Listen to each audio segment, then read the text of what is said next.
ሰላም እንዴት ነህ? ሰላም እንኳን በሰላም መጣ። በሰላም ቆያችሁ። እሺ ይሳቅ እባላለሁ። ዶክተር ሰይፈ እንኳን በሰላም መጣ ወደ ዳኮርድ ሪል ስቴት። ዳኮርድ ሪል ስቴት በነገራችን ላይ ስማችሁ ትንሽ ለወጥ ያለ ነውና እስቲ ዳኮርድ ምን ማለት ነው? እስቲ ያው ዳኮርድ ማለት እንግዲህ ጥሬ ትርጉሙን ከእንትን ካል ዳኮርድ ፍሬንች ወርድ ነው። ያ ማለት ፍሬንች ወርድ ማለት በስምምነት ማለት ነው። ዳኮርድ ሪል ስቴት ከሌላው የሚለይበትን ወይም ደግሞ ሰፋ ያለ ነገር እስቲ ያው ስለ ዳኮርድ እንግዲህ ዳኮርድ ማን ነው ካልከኝ ዳኮርድ እንግዲህ ረጅም ጊዜ የሚታወቅ ነው። በኢምፖርት ኤክስፖርት ነው የሚታወቀው። ኢምፖርት ኤክስፖርት ላይ በብዛት ሲሰራ የነበረው ለረጅም ዓመታት ማለት ነው። እና ያ ማለት ፋንዚ የሚባለው ቡና ኤክስፖርት ያደርጋል ወደ ውጪ።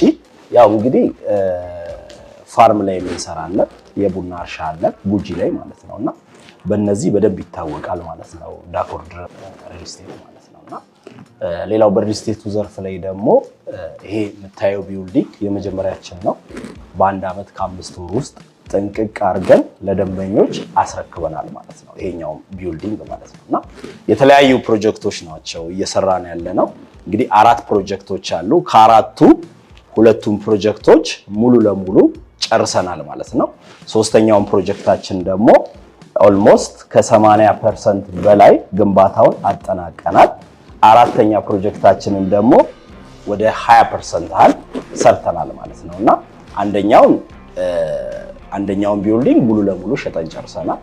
ሁለተኛውን ፕሮጀክታችንን ደግሞ ገንብተን ጨርሰን ለደንበኞች ለሽያጭ አላቀረብንም። አሁን ነው ለሽያጭ የምናቀርበው ማለት ነው። እሺ ዳኮርድ ሪል ስቴት ለምሳሌ እንዳልከኝ ከዚህ በፊት የሰራነው ነገር አለ ወይ ደግሞ የገነባነው ቤት አለ እንዲሁም ለደንበኞች አቅርበናል ብለሃልና እስቲ አይ ቲንክ ያ እንደ ኤክስፒሪየንስ የሚወሰድ ይመስለኛል። ከዚህ በፊት የሰራችሁት ላይ ያላችሁ ኤክስፒሪየንስ ምን ይመስላል? ስለ ቤቶቹ ሁኔታ ምን ይመስላል? በአዲስ መልኩስ ያሻሻላችሁት ነገርስ አለ ወይ? ይሄን እስቲ አያይዘህ። ብዙ ጊዜ ባይ ዘ ዌይ ዳኮርድ ሪል ስቴት በምን አይታማም መሰለ? አንደኛ ዴሊቨሪ ታይም ላይ ምንም አይታማም። አብዛኛው ሪል ስቴት ገንዘብ ይሰበስባል፣ ኮሌክት ያደርጋል ወይም ደግሞ ኮምፓውንድ መንደር ይዝና ያንንም ይጀምራል ማለት ነው። እና በዛ ሰዓት 7 ዓመት 8 ዓመት ሰዎች ገንዘባቸውን አውጥተው ቤት ለመረከብ አስበው 7 ዓመት 8 ዓመት የሚወስድባቸው ጊዜ አለ። ይሄ ለዚህ መብቴ ዳኮርድ ነው። ዳኮርድ አሁን በተለየ ሁኔታ ነው እየሰራ ያለው ማለት ነው። ጥንቅቅ አድርጎ ለሽያጭ አቅርበዋል ማለት ነው። አፓርትመንቱን ሰርቶ ሙሉ ለሙሉ አሁን ሰዎች መግዛት የሚፈልጉ ያለቀ ቤት መግዛት ይችላሉ ማለት ነው እኛ ጋር። ሁለተኛ ደግሞ ስናስረክብኛ ሙሉ ለሙሉ ጨርሰን ነው። ዴሊቨሪ ታይማችንም በፍጥነት ነው እየተሰራ ያለው ማለት ነው ፕሮጀክታችን ማለት ነው። እና ለዚህ ደግሞ ያው ማሳያ ነው ያስረከብናቸውን ቤት ከዚህም በፊት በደንብ ሰዎች እየኖሩበት ነው ያሉት። ሌላው ደግሞ ሙሉ ለሙሉ የከርሰ ምድር ውሃ፣ አውቶማቲክ ጄኔሬተር፣ የመኪና ፓርኪንግ ይሄን አሟልተን ለደንበኞች አስረክበናል ማለት ነው። አይ ቲንክ አዲስ የወጣም ህግ አለ አይደል? አብዛኛው ሪል ስቴት እያደረገ ያለው ምንድነው ቤቱ ከመሰራቱ በፊት እንዲሁም ገንዘብም ለመሰብሰብ እንዲሁም ካፒታል ለማሰባሰብ ሲባል ፕላን ላይ በተመሰረተ መልኩ ብቻ ለገበያ የሚወጣበት ሁኔታ ነበርና አይ ቲንክ አሁን የተናገርከው ነገር ምንድነው ወደ 80% አጠናቀን ነው ለህብረተሰቡ ነው። ያው እንግዲህ ይሄ እዚህ ጋር እናንተ ቁጭ ብለን የምናወራው ነው። ነገር ግን መሆን ያለበት ምንድነው ምናልባት ለተመልካቾቻችን ማየት እንዲቻል በአካል የሰራችሁትንም ማሳየት ብንችል መልካም ይሆናል ማለት ነው። እንግዲህ ያው የሰራነው ቤት በአካል እናየዋለን፣ አስጎበኛለሁ። አንድ ፕሮጀክት ሳይሆን 2 ፕሮጀክት አስጎበኛለሁ የሰራነውን ማለት ነውና ሶስተኛውንም ፕሮጀክት እናየዋለን 80% የደረሰውን። አንደኛው ያው እንደነገርኩ ቅድም ሙሉ ለሙሉ ሰዎች እየኖሩበት ነው ያለው። አንደኛውን ፕሮጀክት ደግሞ ሙሉ ለሙሉ ጨርሰን ግንባታውን ሽያጭ ላይ አውጥተነዋል ማለት ነውና ሰዎች የሚፈልጉትን እንትን ማግኘት ይችላሉ። እንግዲህ ያው ማየት ማመን አይደለ? ለደንበኞችም የሚያዩትን ነገር ነው በደንብ እንዲያዩት የምንፈልገው እኛም ማለት ነውና ዳኮርድ ምን ይዘው ቀርበዋል የሚለው ላስጎብኝ እስኪ በደንብ ማየት እንችላለን።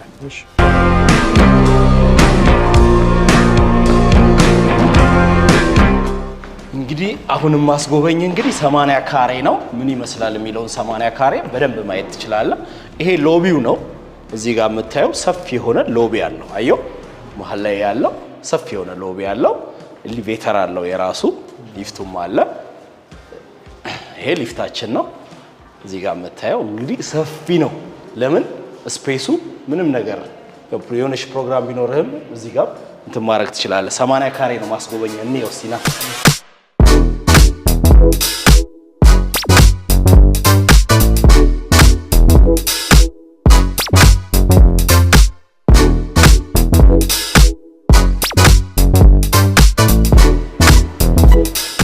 እንግዲህ ይሄን 80 ካሬ ባለቤቱ 2 ቤድሩም አድርጎታል ባለ 2 መኝታ አድርጎ ነው የሰራው እኛ ግን ስናስረክበው 80 ካሬውን ባለ 1 መኝታ ነው ይሄ ሳሎን ሙሉ ለሙሉ የምታየው ሰፊ የሆነ ሳሎን አለው በዚህ በኩል ደግሞ ባልከኒ ያለው በረንዳ አለው ማለት ነው እዚህ ጋር የምታየው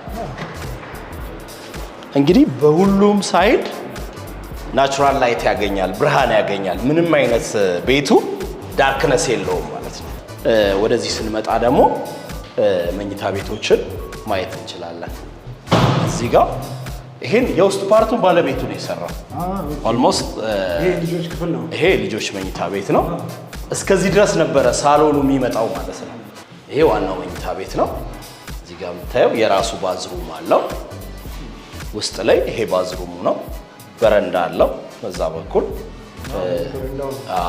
እዚህ ጋር ደግሞ ቁም ሳጥኖች አሉት እዚህ ጋር እንደምታየው የራሱ ቁም ሳጥን አለው እንግዲህ እቺኛዋን ፓርት ቀደም እንደነገርኩ ነው እንግዲህ ባለ 2 ያደረገው ሙሉ ለሙሉ ባለ 2 መኝታ ያደረገው ይሄ ኪችን አለ እዚህ በኩል ሰፊ ነች እዚህ ጋር ደግሞ ላውንደሪ ሩም አለው ለብቻ ማለት ነው ራሱ ላውንደሪ ሩም አለው እና ይሄን ይመስላል እንግዲህ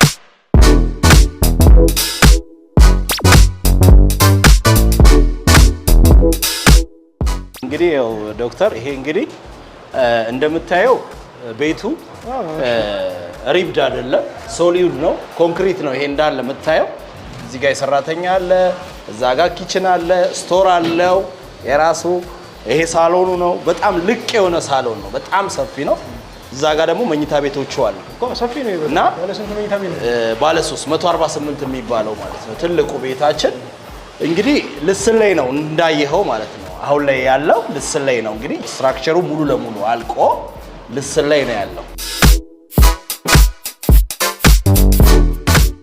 ይሄ ቢልዲንግ እንደምታየው 80% ተጠናቋል ውስጡንም ገብተን እንዳየነው ልስን ላይ ነው ያለው እዚህ ላይ እንግዲህ የተወሰኑ ቤቶች ነው የሚቀሩን ማለት ነውና ሽያጩ ሊጠናቀቅ የተወሰኑ ቤቶች አሉ ባለ 1 መኝታ 71 ካሬ አለ 71 ካሬው 5,800,000 ነው ዋጋው ማለት ነው ቅድመ ክፍያው የሚከፈለው 580,000 ብር ነው የሚከፈለው ቅድመ ክፍያ ማለት ነው ባለ 1 መኝታ ለሚፈልግ ኦልሞስት 80% የደረሰ ላይ የሚከፍለው 10% ነው ማለት ነው እና ባለ 2 ደግሞ 118 እና 128 ካሬ አለ 118 ካሬው የሚከፈለው ቅድመ ክፍያ 900 ምናምን ሺህ ብር ነው እዚህ ላይ አንድ ሰው ለመግዛት ካሰበ 10%ን ነው የሚከፍለው 900 ምናምን ሺህ ብር ከፍሎ መመዝገብ ይችላል ማለት ነውና ዳውን ፔመንቱ 10% ማለት ነው ከዛ በኋላ ያለው በፕሮግረስ ነው የሚከፍለው ሌላው ባለ 3 መኝታ ቤት አለ ባለ 3 መኝታ 135 እና 148 ካሬ አለ ቅድመ ክፍያው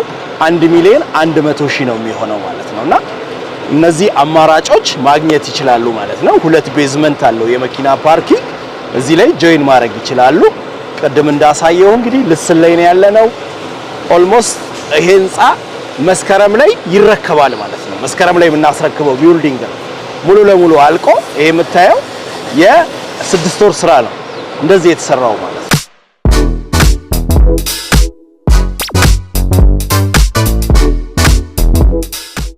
እንግዲህ እኛ ከባለ 1 መኝታ ቤት ጀምሮ ነው ለሽያጭ ያቀረብነው ባለ 1 መኝታ 71 ካሬ አለን 80 ካሬ አለን ስንት ፎቅ ነው ከፍታው G+10 አለ G+11 አለ እንዲሁም ደግሞ G+16 አለ G+14 አለ እነዚህ ናቸውና ልመልስህና ያው ቀደም እንዳልከኝ ባለ 1 መኝታ 80 ካሬ አለ እንዲሁም 71 ካሬ አለ ሁለት አማራጮች አሉት ማለት ነውና ባለ 2 መኝታ ደግሞ 110 ካሬ አለ ትንሹ ማለት ነው 118 ካሬ አለ 128 ካሬ አለ እነዚህ ባለ 2 መኝታ ይኖሩናል ማለት ነው። ባለ 3 መኝታ ለሚፈልግ ደግሞ 148 ካሬ አለ፣ 135 ካሬ አለ፣ እንዲሁም ደግሞ 136 ካሬ አለ። እነዚህም ለገበያ ማግኘት ይችላሉ ከስተመሮች። በነገራችን ላይ ስንት ፎቅ ነው የሚለውን ነገር የጠየቁ ያለ ምክንያት አለ። አንድ ፎቅ በጣም በበዛ ቁጥር ከላይ ያሉት ትንሽ አስቸጋሪ ይሆናሉ አብዛኛውን ጊዜ። እንዲሁም ደግሞ በዋጋ ሁኔታ ደግሞ የተለያየ አይነት ዋጋ ሊኖራቸው ይችላል። እናንተ ጋርስ ምን ይመስላል? እኛ ጋር ፊክስድ ፕራይስ ነው። ለምንድነው ላይም ታችም አንደኛ ብዙ ጊዜ የሚያስቸግረው ምንድነው መብራት፣ ውሃ፣ እነዚህ ነገሮች መሰረታዊ ነገሮች ስለሆኑ ማለት ነው። እኛ ቀድመን ያወጣ ነው የከርሰ ምድር ውሃ ቀድመን አውጥተናል። አውቶማቲክ ጄኔሬተር አለው። አብዛኛው እንደው የሚፈልገው ቶፕ ሳይዱን ነው እኛ ጋር ማለት ነው። ሲመጣ ከላይ ነው የሚፈልገው። ታች ያለውን እንደውም ብዙ ጊዜ ቶሎ አይሸጡም እና አብዛኛው የሚፈልገው ላይ ሳይዱን ነው የሚፈልገው። ለምን ሊፍት አያስቸግረውም። 2 ኤሊቬተሮች አሉ። ተጨማሪ የእቃ ለብቻ 1 ኤሊቬተር አለ። ጋርቤጅ ሹተር አለ እዛው ላይ ማለት ነውና እነዚህ ነገሮች ስላሉ አይቸገርም ከስተመር ማለት ነው። አብዛኛው ምርጫው እኛ ጋር ብዙዎቹን ከስተመሮች ስላየናቸው ነው። ልክ ሲያዩት ቶፑን ሳይዱን ነው የሚፈልጉት። አንደኛ ቴራስ ላይ ያለው መናፈሻ በጣም የሚያምርና ዘመናዊ ነው። የሰርግ ፕሮግራም ቢኖር ልደት ቢኖር በጠቅላላ አዳራሽ አለው። ታች ላይም ደግሞ ቴራሱ ላይ መዝናኛ አለው። እነዚህ ነገሮች ለልጆች መጫወቻዎች አሉት እና ይሄን ስንል እንግዲህ ያው ላይ ድግስ ቢኖርብህ ለምሳሌ ያው ፕሮግራም ቢኖርብህ ምን ማድረግ ትችላለህ? ኪችን አለው የራሱ፣ የሴት ሽንት ቤት ለብቻ አለው፣ የወንድ ለብቻ አለው፣ በግማረጃ አለው። እነዚህ ነገሮች አሟልቶ ነው። ቴራሱ የጋራ ነው ወይስ? የጋራ ለሁሉም ነው። የጋራ መጠቀሚያቸው ነው ማለት ነው። እንኳን ቴራሱን ለመግዛት አስቤ ነበር። ይሄን ያልከ ነገር ከን ስለ እንትኑ ደግሞ ስላከፋፈሉ እንዲሁም ደግሞ ስለ ሂሳቡ ሁኔታ ማወቅ የሚችልበት መንገድ ካለ? እሺ እኛ እንግዲህ ያው እንደምንሸጠው ቅድመ ክፍያ ከ10% እስከ 25% ነው። አሁን ሙሉ ለሙሉ ያለቀው ላይ 25% ከፍሎ ቤቱን መረከብ ይችላል ማለት ነው። ለምን ያለቀ ቤት ስለሆነ ማለት ነው። 25% ነው የሚከፍለው። ሌላው የባንክ ኦፕሽን አለው። አይ 25% አልችልም የሚል ካለ ደግሞ በፕሮግረስ የመጀመሪያውን ዳውን ፔመንት 10% ከፍሎ ቀጣዩንም 10 እያለ መሄድ ይችላል ማለት ነው። አንደኛው ቢልዲንግ ደግሞ 80% ደርሷል። የሚከፍለው ክፍያ 10% ነው ማለት ነው። ከስተመሩ የሚከፍለው ክፍያ ያው ዋጋ ላይ እንግዲህ ባለ 1 መኝታ ለምሳሌ 71 ካሬ የሚባለው ሙሉ ሂሳቡ 5,800,000 ነው። ባለ 1 71 የሚባለው ማለት ነው። የመጀመሪያ ዳውን ፔመንቱ ግን ይሄ ሰው የሚከፍለው 580,000 ብር ነው የሚከፍለው ማለት ነው። 80 ካሬውን ለሚፈልግ ደግሞ 10% ማለት ነው። 80 ካሬውን ለሚፈልግ ደግሞ የሚከፍለው ክፍያ 6,300,000 አካባቢ ነው የሚከፍለው። 630,000 ብር አካባቢ ነው የሚከፍለው ማለት ነውና ይሄ ዳውን ፔመንቱ ነው 10% የሚከፍለው ማለት ነው። ሌላኛው ላይ ደግሞ ባለ 2 መኝታ ለምሳሌ 110 ካሬውን ለሚፈልግ ከስተመር የሚከፍለው ዳውን ፔመንት 800 ምናምን አካባቢ ነው የሚከፍለው 800,000 አካባቢ ማለት ነው። 118ቱን ለሚፈልግ ደግሞ ማለት ነው 900 ምናምን ሺህ ነው። 135 ካሬ ለሚፈልግ ዳውን ፔመንቱ 1,100,000 ነው የሚሆነው ማለት ነው። 148 ካሬውን የሚፈልግ ባለ 3 መኝታ 1,180,000 ብር ነው የሚከፍለው ማለት ነው። ይሄ ቅድመ ክፍያቸው ነው 10% ማለት ነው። ሌላውም በፕሮግረስ ነው የሚከፍሉት። እንዲሁም ደግሞ ባንክ ኦፕሽን አለ። አሁን ባንክ ለሚፈልግ ከስተመር ባንክ ኦፕሽን አለ። 70%ቱን እስከ 1 ዓመት ከ5 ወር ውስጥ ከፍሎ ሌላውን 30% ደግሞ ከ5 ዓመት እስከ 20 ዓመት የባንክ ኦፕሽን አለው ማለት ነው። ብድር አመቻችተናል ያለቀውም ላይ እየተሰራ ያለውም ላይ ማለት ነውና የባንክ ኦፕሽን አለን ማለት ነው። ከስተመሮች አብዛኛው ሙሉ ክፍያ መክፈል አይጠበቅባቸው። ለምንድነው? የባንክ ኦፕሽኑን አመቻችተናል። ከባንክ ጋር አግሪመንት አለን። ያንን ለባንክ ሌላውን ገንዘባቸውን ቀሪያቸውን ከባንክ ጋር ማያያዝ እንችላለን ማለት ነው። በጣም ግልጽ ነው። እንደሰማሁት ከሆነ ዳኮር ሪል ስቴት አብዛኛውን ጊዜ እናንተ ደንበኞች የውጭ ሀገር ነዋሪዎች ናቸው ይባላል። ኤግዛክትሊ አብዛኞቹ እንደዛ ናቸው። ምን የተለየ ነገር የምታደርጉት ነገር አለ? አው ያው ምንድነው ውጪ ተቀምጦ እዛ ሆኖ ቤት የሚገዛ ከስተመር አብዛኛውን ጊዜ ትልቁ ችግር ያለው ሰዎች ለፍተው ምን ብለው ያንን ገንዘብ ቤት ይኖረኛል ነገ አሴት ይዛለው ብለው መጥተው ገንዘብ ከፍለው ቤታቸውን የማያገኙበት ጊዜ አለ። ግን ወደ ዳኮርድ ሲመጡ አንደኛ የሚታይ ነገር ነው፣ በአይን የሚታይ ነገር ከአንድም 2-3 ፕሮጀክት ያስረከብነው ስላለ ማለት ነው። ለምን አንደኛው 80% ደርሷል፣ አንደኛው ሙሉ ለሙሉ ገንብተን ለነዋሪዎች አስረክበናል። ሁለተኛው ቢልዲንጋችን ደግሞ ሙሉ ለሙሉ ጨርሰን ለሽያጭ አውጥተናል እና ያለቀም ለሚፈልግ በፕሮግረስም ለመክፈል የሚፈልግ ብዙ ኦፕሽኖች አሉት ማለት ነውና ቤቱን ለመረከብ ምንም በቃ እኛ ዴሊቨሪ ታይም ላይ ትልቁ ምን ሰራው ስራ ዴሊቨሪ ታይም ላይ ነው። ክፍያ በውጭ ምንዛሬ ብቻ ነው የምትቀበሉት ነው ወይስ በአገር ውስጥ? በአገር ውስጥ ብር ነው እኛ የምንሸጠው። በኢትዮጵያ ብር ነው የምንሸጠው። ሙሉ ለሙሉ በኢትዮጵያ ብር ነው የምንሸጠው። ውጭ ምንዛሬ አያስፈልግም። በዶላር ምናምን አንሸጥም እኛ። ለምንድነው በኢትዮጵያ ብር ያደረግነው? አንደኛ የየለቱ ምንዛሬ ሬቱ በጨመረ ቁጥር የቤቱ ዋጋ እየጨመረ ይሄዳል። ያ ደግሞ ምንድነው ከስተመሩ እንዲጠቀም አያደርገውም ማለት ነው። ቤት ገዝቶ አንድ ሰው ቤት ሲገዛ ሐሴት ነው፣ ለማትረፍ ነው የሚያስበው።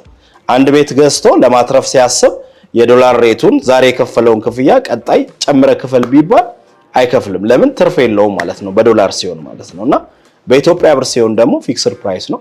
ያንን አይቶ በፕሮግረስ ይከፍላል ማለት ነው። እሺ፣ አብዛኛው ይሄንን ቪዲዮ የሚያዩት ተመልካቾቼ ውጭ ሀገር የሚኖሩ ናቸው። እናንተን ማግኘት ቢፈልጉ እንዴት ነው ሊያገኟችሁ የሚችሉት?